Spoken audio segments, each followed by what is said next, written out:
आपने कभी सोचा है आपके पॉकेट में जो मनी है उसे कंट्रोल कौन करता है?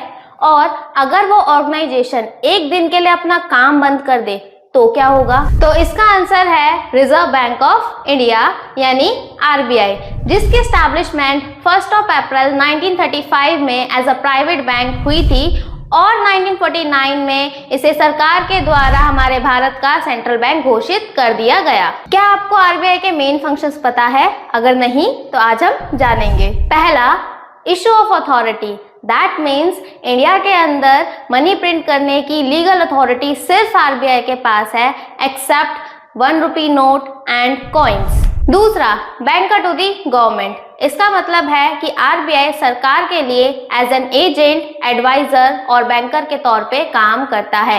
एज एन एजेंट वो सरकार की सिक्योरिटी को सेल एंड परचेज करने में हेल्प करता है।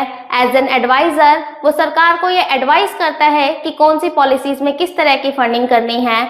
और एज अ बैंकर वो सरकार के अकाउंट मैनेज करता है। तीसरा, बैंकर्स बैंक, दैट मीन्स जिस तरीके से कमर्शियल बैंक का रिलेशन अपनी जनरल पब्लिक के साथ होता है उसी तरीके से सेंट्रल बैंक का रिलेशन कमर्शियल बैंक के साथ होता है।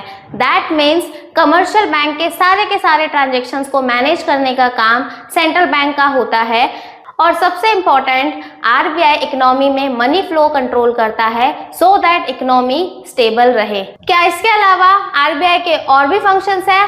अगर आपको पता है तो बिना गूगल किए कमेंट्स में जरूर बताएं।